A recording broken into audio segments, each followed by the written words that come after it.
Halo teman-teman, bertemu lagi dengan mata kuliah pengantar analisis real. Kali ini kita akan berbicara mengenai harga mutlak.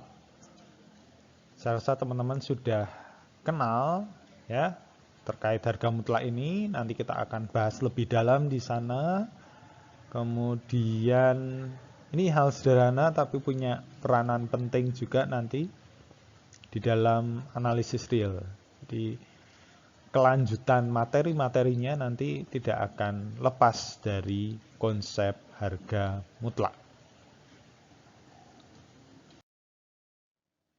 Ya, kita mulai dari definisi. Saya rasa teman-teman cukup familiar dengan definisi ini.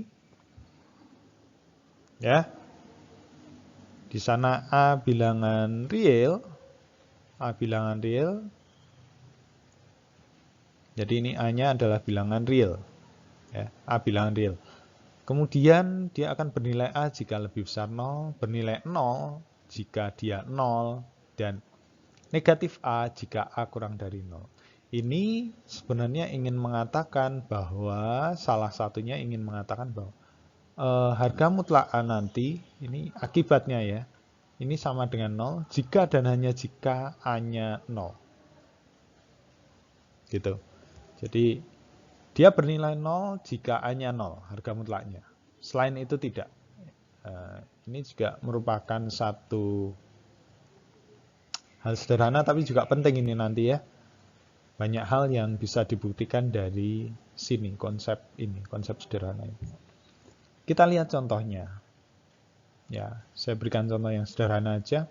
Harga mutlak dari 7, ya sudah, 7. Harga mutlak dari negatif 3/2 sama dengan 3/2. Loh kok 3/2 Pak? Nah ini sebenarnya kalau mau lebih lengkap, ya kita tahu bahwa ini kurang dari 0. Nah, kalau kurang dari 0 bagaimana? Ketika kurang dari 0, dia nilainya adalah negatif A. Artinya, nilai harga mutlak dari negatif 2 itu adalah negatif dari negatif 3/2. Ya. Nilainya berapa? Oh iya, negatif dari negatif 3/2 adalah 3/2. Itu detailnya. Sederhana, tapi semoga teman-teman juga sudah memahami dan harapannya apa yang saya tambahkan di sini menjadi lebih paham. Lanjut teorema, ya, tidak akan saya buktikan ini sederhana-sederhana. Mungkin teman-teman membaca dari bukunya Pak Heri juga cukup paham. Mungkin sedikit-sedikit saya berikan gambaran sebagai contoh untuk yang pertama. Ini nanti bagi kasus, bagi contoh ya. Contoh bagi kasus nanti kan bisa A maupun B kan bisa lebih besar 0, kurang dari 0, bisa sama dengan 0. Nah, kenapa seperti itu? Karena ya dari kita kembalikan ke definisi harga mutlak itu terlebih dahulu, ya. Contoh, misalkan A-nya katakanlah kurang dari 0 dan B-nya lebih besar 0 gitu ya. Dari sini berarti diperoleh apa ya? A kurang dari 0, B lebih besar 0, berarti di sini harga mutlak A adalah negatif A, di sana harga mutlak B adalah B. Nah, kita lihat dari sini ya, apa yang terjadi dengan AB? Satu positif, satu negatif, berarti AB pasti kurang dari 0. Kalau kurang dari 0, berarti harga mutlak AB itu sama dengan negatif AB. Ya. Dari ketiga ini dapat disimpulkan apa? Kesimpulannya adalah, perhatikan, ya sudah, harga mutlak AB sama dengan harga mutlak A dikali dengan harga mutlak B. Jadi begitu konsepnya. Ini salah satu contoh kasusnya ya. Nanti silahkan cermati di bukunya Pak Heri, ada beberapa kasus yang harus diselesaikan. Cukup mudah yang ini. Lanjut yang kedua, harga mutlak A kuadrat sama dengan A kuadrat juga. Ya. Bagaimana ini? Gitu ya. Ini sebenarnya dari ini. Dari satu kita sudah membuktikan satu, kita ambil dua-duanya A, berarti kita peroleh apa? B B-nya saya ganti dengan A juga, misalkan saya ambil A. A pangkat 2 ya, A kali A pangkat 2 sama dengan harga mutlak A kali harga mutlak A. Ini sama dengan harga mutlak A pangkat 2. Nah, sekarang kita lihat. Kita tahu sifat bahwa kalau kita punya A, nah itu ya, hanya bilangan real, maka A pangkat 2 selalu lebih besar sama dengan 0. Jadi nilai A ini bisa lebih besar 0, A bisa 0. Nah, dari sifat harga mutlak, artinya harga mutlak dari A kuadrat itu sama dengan A kuadrat juga. Kenapa? Ya karena ini A kuadratnya lebih besar sama dengan 0. Kalau dia lebih besar 0, dia A kuadrat itu sendiri. Kalau A kuadrat sama dengan 0, 0. 0 artinya ya A kuadrat itu. Jadi ini. Ya. Sehingga ini kita hubungkan dengan yang di atas ini. Harga mutlak A dikuadratkan sama dengan A kuadrat. Satu lagi saya berikan contoh yang ketiga.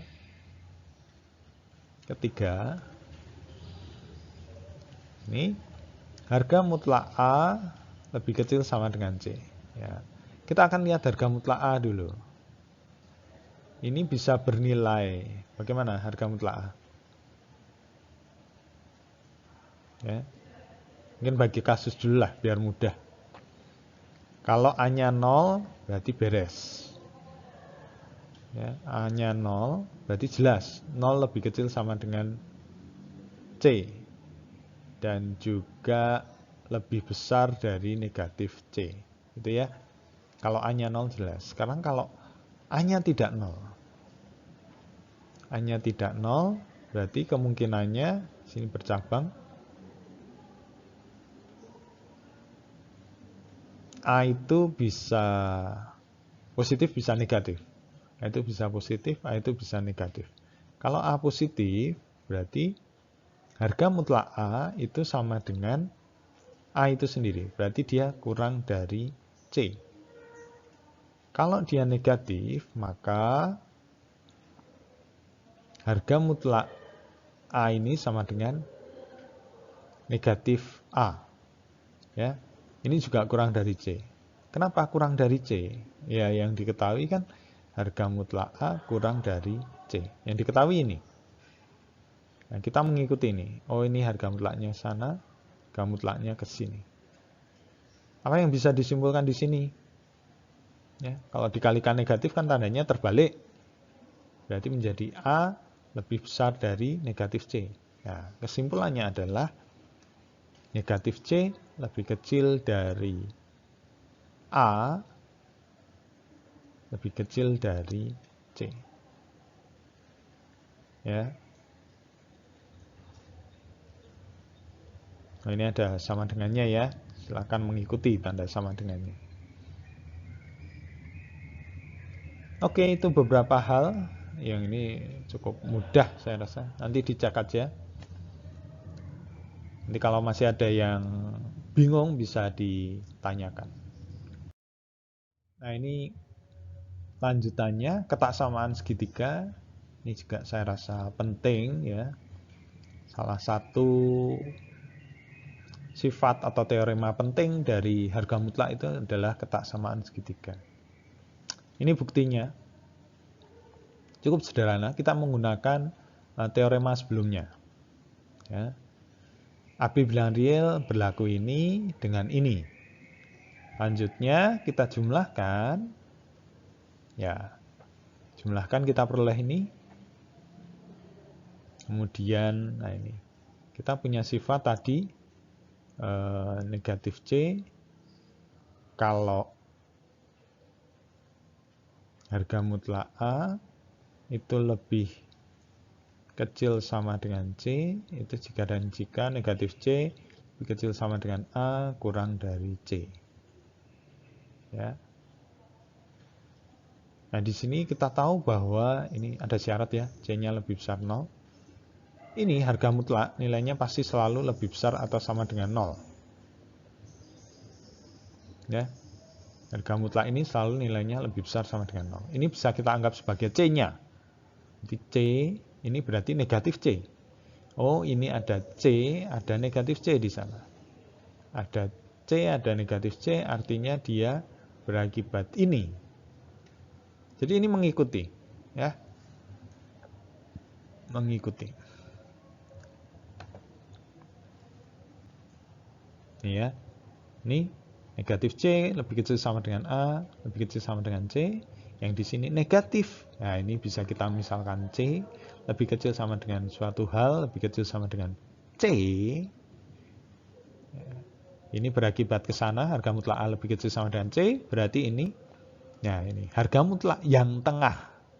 Ya, jangan hanya terpaku pada A-nya, tetapi konsepnya adalah, oh iya, kalau ada seperti ini berarti yang tengah, harga mutlaknya yang tengah lebih kecil sama dengan C.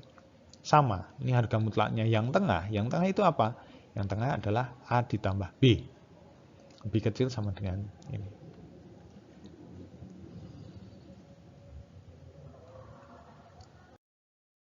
Lanjut, ini akibatnya. Untuk akibat tidak akan saya buktikan ya.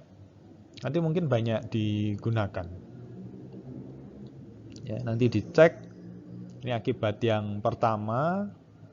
Harga mutlak dari harga mutlak A dikurangi harga mutlak B lebih kecil sama dengan harga mutlak A dikurangi B. Ya, sambil teman-teman juga biar belajar dulu ya dari bukunya Pak Heri. Silahkan dibaca, dicermati. Nanti kalau ada yang bingung bisa dan boleh, sangat boleh untuk ditanyakan. Kemudian nih harga mutlak A min B kurang dari sama dengan A plus B. Ini yang jelas AB-nya bilangan real. Nah, kemudian ini perumuman. Perumuman dari sifat ketaksamaan segitiga ya. Tidak hanya 2 tetapi bisa sebanyak N. Ini berlaku. Artinya kalau kita berbicara N itu bilangan asli, berarti nanti pembuktiannya dengan induksi. Ya, kita masuk ke contoh. Ini yang sederhana aja. Contohnya yang sederhana dulu. Tentukan semua penyelesaian ini. Ya. Saya mudah. Ini menggunakan sifat harga mutlak. Semoga masih ingat. Harga mutlak A lebih kecil sama dengan C. Wah, ini sangat banyak sering dipakai ya. Berarti ini berakibat negatif C lebih kecil sama dengan A, lebih kecil sama dengan C. Sama dengan sifat itu diperoleh ini. Ya. Kemudian kedua ruas dikurangi 5. Jadi ini. Kemudian kedua ruas dibagi dengan 2 diperoleh ini. Jadi ini solusinya. Cara lain bisa kita gunakan definisi harga mutlak itu sendiri. Misalkan begini. 2x plus 5 ya. Ini bisa disingkat untuk definisinya, bisa kita singkat menjadi seperti ini. Dia nilainya tetap 2x plus 5 jika dengan syarat 2x plus 5 itu lebih besar sama dengan 0. Yang di bawah ini nilainya negatif 2x plus 5 jika 2x plus 5 itu kurang dari 0. Ya. Kita bisa sederhanakan definisinya menjadi seperti ini. Nah, sekarang kita akan bagi kasusnya. Kasus yang pertama. 2x plus 5 lebih besar sama dengan 0, atau di sini x-nya lebih besar sama dengan berapa? Lebih besar sama dengan negatif 5/2, gitu ya. X lebih besar sama dengan negatif 5/2. Karena 2x plus 5 lebih besar sama dengan 0, kita lihat, saya tuliskan lagi soalnya. Karena syarat ini, artinya tanda harga mutlaknya bisa saya buka. Sehingga, ya, dengan aljabar begitu, ini diperoleh x lebih kecil sama dengan 2. Nah, dari sini diperoleh apa?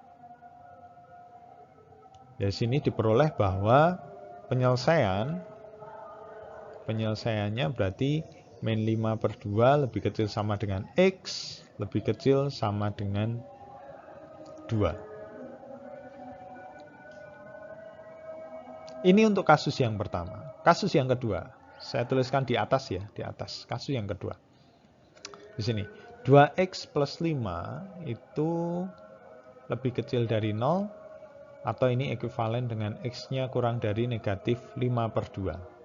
Nah, apa yang terjadi?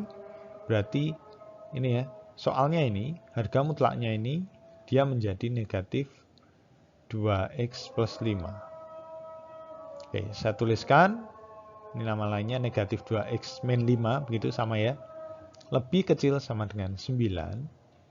Dari sini diperoleh min 2X lebih kecil sama dengan 14. Nah, hati-hati, dibagi dengan negatif, tandanya terbalik ya. Sehingga dari sini diperoleh X-nya lebih besar sama dengan negatif 7. Dari sini diperoleh apa? Negatif 5/2 kurang dari X, kurang dari, maaf, terbalik ini ya. Negatif 5/2 lebih besar X, lebih besar dari negatif 7. Solusinya sekarang, solusinya ya gabungan dari ini.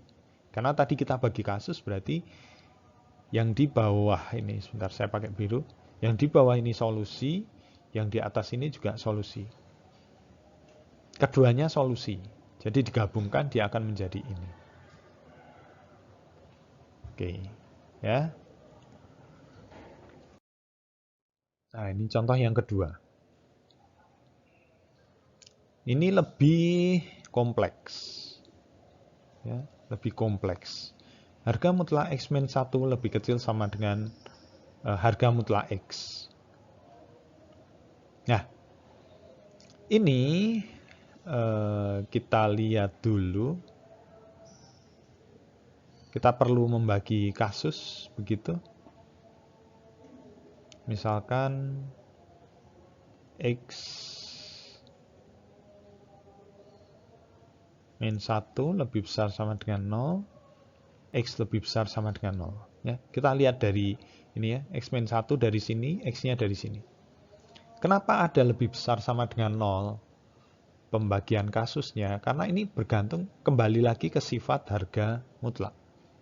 Ya, kalau kita punya dua hal ini, berarti ini disederhanakan karena dan memenuhi ini dan memenuhi ini, artinya ini bisa kita tulis X lebih besar sama dengan 1. Karena dan harus memenuhi keduanya. Ini sama saja X lebih besar sama dengan 1. Ya, kalau sudah kembalikan ke sini. Kita punya harga mutlak X min 1 lebih kecil sama dengan harga mutlak X. Karena keduanya ini lebih besar sama dengan 0, gitu. Berarti apa yang terjadi ini? X min 1, ya, tanpa harga mutlak, ini lebih kecil sama dengan X. Diperoleh apa? Ya, diperoleh apa di sini? Negatif 1 lebih kecil sama dengan 0. Benar nggak ini? Ya, karena ini benar, bernilai benar, artinya semua X pasti benar. X yang di sana benar. Ya, jadi ini salah satu penyelesaiannya. X lebih besar sama dengan 1. Kita lihat kasus yang lain. Saya berikan satu lagi kasus. Nanti silahkan untuk kasus yang lain teman-teman coba sendiri. Kasus yang kedua, misalkan X min 1 yang kurang dari 0, tetapi X-nya lebih besar sama dengan 0. Mungkin nggak ini? Mungkin nggak? Ya. Nah, ini pentingnya kita tahu garis bilangan sebenarnya. Ini X min 1 lebih besar, kurang dari 0 identik dengan X kurang dari 1. Ya, ini sangat mungkin. X-nya lebih besar sama dengan 0, kurang dari 1. 0 ini, ya ini. Oke, sangat mungkin ya. Ini berarti 0 lebih kecil sama dengan X kurang dari 1. Nah, dari sini apa yang kita peroleh? Ya, kembalikan ke soal. Kita punya soalnya X min 1 lebih kecil sama dengan X. Karena dia kurang dari 0, ya, ini kurang dari 0, berarti ini akan menjadi 1 dikurangi X. Karena kurang dari 0. Nah, kemudian ini akan lebih kecil sama dengan, perhatikan, karena X-nya lebih besar sama dengan 0, berarti ini menjadi X. Ya. Jadi, X lebih besar sama dengan 0, ini mengakibatkan harga mutlak X ini tetap X. Ini akan ekivalen dengan 1 lebih kecil sama dengan 2X, atau X-nya lebih besar sama dengan setengah. Dari dua hal ini diperoleh apa? Penyelesaiannya berarti setengah lebih kecil sama dengan X kurang dari 1. Nah, kita sudah punya dua penyelesaian. 1, 2. Ya, 1, 2. Nah, ada kasus lain nggak? Tentu masih ada. Coba dicek kasus lainnya. Nah, kalau sudah, nanti coba dikerjakan, kemudian himpunan penyelesaian akhirnya itu apa? Oke. Lanjut. Selanjutnya kita akan berbicara persekitaran. Ya, sebelum ke persekitaran, ini ada dua hal yang menurut saya penting. Sederhana tetapi penting. Terlalu banyak yang sederhana tapi penting ya. Ya sudah, nggak apa-apa. Artinya penting semua sebenarnya ya. Himpunan bilang real dapat dinyatakan dalam garis real. Ya, kita bisa menyatakan sebagai garis. Ya, jadi titik-titik, kita menganggap titik-titik ini sebagai anggota himpunan bilangan real. Ya, kemudian biasanya sebagai pusatnya ini adalah 0 di sana. Nah, dari sini kita bisa mungkin ketika butuh negatif 1 ya berarti di kirinya 1, di kanannya 2, di kanannya setengah. Setengah itu antara 0 dan 1 dan seterusnya. Kemudian jarak A dan B didefinisikan sebagai harga mutlak dari A dikurangi B. Ya. Jarak dari 0 dengan 1. Oh ya ini. Maaf, 0 dengan negatif 1. Ini ya, jarak dari 0 negatif 1. Jarak 1 dengan 2. Oh ini. Menghitungnya ya dengan harga mutlak. Jadi jarak ini nilainya ya tetap 1. Jarak ini juga 1. Artinya apa? Artinya kalau kita sudah berbicara jarak, nilainya berarti selalu non-negatif. Sekarang kita akan berbicara persekitaran. Ini definisinya. Ya. Yang pertama kita punya A bilangan real, kemudian epsilon positif. Ini persekitaran epsilon dari A didefinisikan sebagai semua X dengan syarat jaraknya. Ya, ini kita bisa berbicara jarak ini. Tidak sekedar harga mutlak. Semua titik-titik yang jaraknya dengan A itu kurang dari epsilon. Ya, misalkan begini. Saya punya rumah gitu ya. Persekitaran atau dalam bahasa Inggris namanya neighborhood. Jadi dia tetangga ya. Kalau dalam bahasa Inggris karena ya memang yang akan kita lihat nanti tetangga-tetangganya. Misalkan ini. A, ini B, ini C, dan ini D. Ya. Kemudian ini jarak BC misalkan setengah kilo. Jarak CD juga sama, setengah kilometer. Jarak sampai A katakanlah dari C ya, dari C katakanlah 1 kilometer. Nah, sekarang begini. Di sekitar C, mana yang jaraknya kurang dari 3/4 kilo.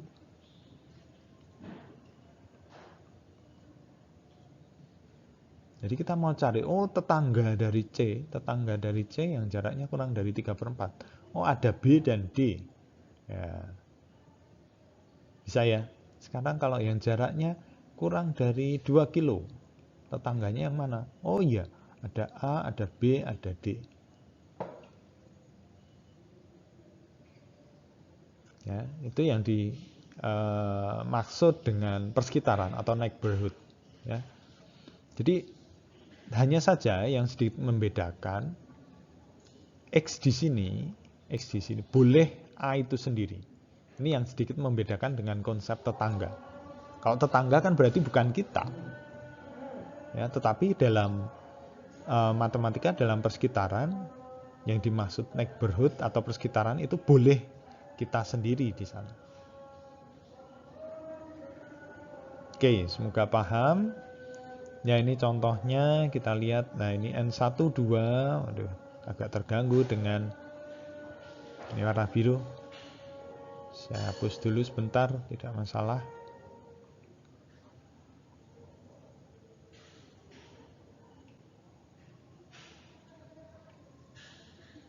N12 ini ya. Ya, ini lambang pun bisa macam-macam.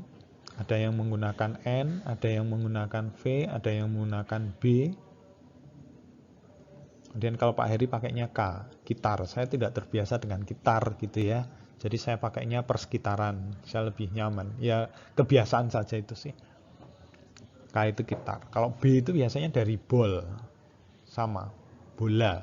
Bola kalau di real itu ya jarak yang sama ya, jarak ke batas ke kiri dan ke kanan.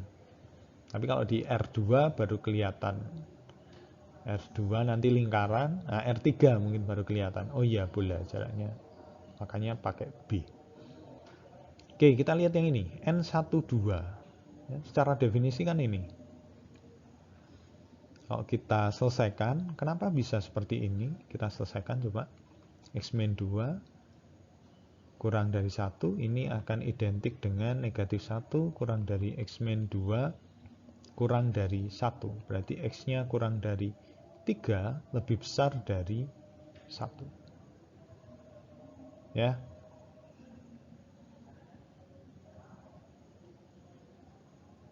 Oh, ini harusnya berarti 1. Jarak X terhadap 2, jarak X terhadap 2 kurang dari 1. Oh ya, ini harusnya 1 ya. Ya, 1 kurang dari X kurang dari 3. Contoh lain. Contoh lain, saya perlihatkan dengan garis bilangan untuk memudahkan. N setengah. Nah, ini N setengah ini apa kira-kira? Kalau kita berbicara garis bilangan, di sini ada setengah. Setengah ini yang ini, ya. Ini setengah yang ini, ya. Ini setengah. Nah, sekarang setengah yang selanjutnya, setengah yang ini itu adalah jaraknya. Oke, kita lihat. Jarak terhadap setengah di kirinya. Oh, ini setengah. Jarak terhadap setengah di kanannya. Oh iya, ini 1. Nah, sehingga apa? Sehingga kita bisa lihat bahwa jarak atau semua tetangga atau semua persekitaran yang jaraknya maksimal setengah terhadap setengah, ya ini. Jadi nanti pastilah himpunan X di mana setengah, setengah ini harusnya 0 ya. Di mana 0 kurang dari X kurang dari 1. Ya. Itu secara grafik bisa dinyatakan seperti ini. Secara aljabar nanti ini. Konsepnya ini ya, secara aljabar di sana. Ya, semoga paham dengan persekitaran karena nanti kalau kita sudah mulai berbicara harisan ya. Harisan khususnya itu sebenarnya kita juga berbicara persekitaran atau harga mutlak. Kemudian dulu teman-teman pernah menghitung limit ya, limit menggunakan epsilon delta. Nah itu kan pakai harga mutlak atau pakai persekitaran juga. Ya, kita ke contoh. Perhatikan ini satu contoh yang cukup menarik ya. AB ada persekitaran UV, nanti irisannya kosong. Ya. Idenya gimana? Terkadang kita perlu dengan ilustrasi terlebih dahulu. Ya. Misalkan A yang di sini B. Bisa nggak sih buat persekitarannya dulu? Ya. Nah, terkadang dengan ilustrasi ini kita bisa mengambil suatu atau menemukan ide. Oh iya, ini bisa. Misalkan dibuat seperti ini. Ini persekitarannya, ya. Ini sebagai U, ini sebagai V. Nah, ya ini mungkin U itu persekitaran terhadap A ya. Persekitaran U ini memuat A. Kemudian yang V ini memuat B. Nah, dari sini kita lihat, oh iya, ada jarak di sana antara A dan B. Kemudian kita bisa cari yang kecil. Tapi ini kan bergantung dari AB. Kita nggak bisa fix menentukan jaraknya misalkan 1,5, 1/4 atau berapa. Ini kan bingung. Karena masih dalam A dan B. Kita nggak tahu AB-nya berapa. Nah, oleh karena itu jarak-jarak ini ya sebisa mungkin kita bawa dalam bentuk A dan B juga. Oke, kita lihat buktinya ya. Ambil sembarang A dan B, bilangan real dengan, ya ini karena A tidak sama dengan B, saya pakai asumsi A-nya kurang dari B. Ya, boleh kita pakai asumsi ini. Ya, tidak perlu membuktikan lagi kalau A-nya lebih besar dari B. Ini sudah mewakili semuanya. Ya. Kemudian ini diperhatikan bahwa harga mutlak dari A dikurangi B ini karena A-nya kurang dari B, berarti A tidak sama dengan B, harga mutlaknya pasti lebih besar dari 0. Selanjutnya saya ambil RA, jari-jari dari A itu 1/4 dari A min B. Ini begitu juga dengan RB. Kemudian saya memilih U-nya itu adalah NRAA, V-nya adalah NRBB.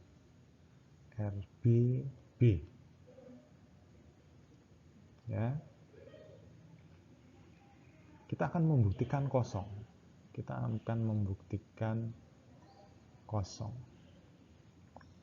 Mau dibuktikan kosong. Berarti diambil sembarang X anggota U iris V. Ya. Maka X-nya berada di NRAA, berarti apa ini? Kalau X-nya berada di NRAA, ini berarti X-nya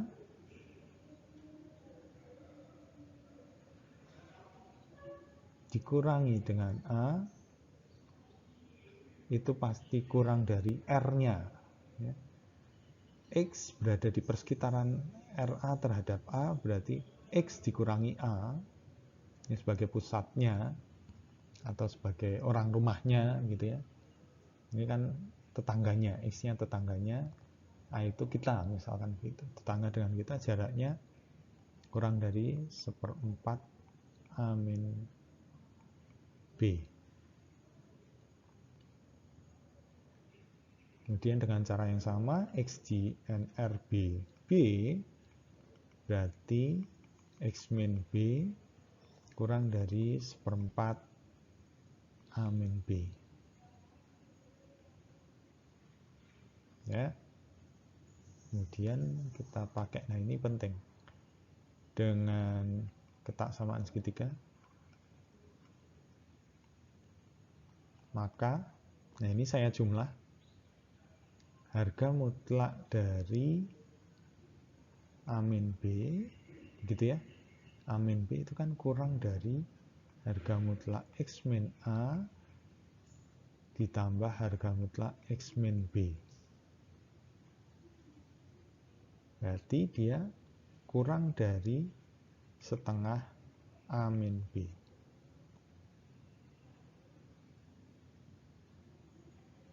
Ya, artinya apa? Tidak mungkin ya. Jadi tidak mungkin. Berarti apa? U iris V sama dengan kosong.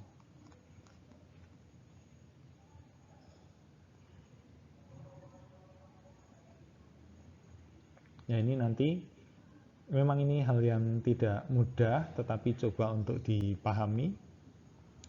Kalau kesulitan mungkin nanti bisa dicatat dulu atau diingat-ingat kesulitannya bagian apa. Nanti ketika perkuliahan kita akan diskusikan.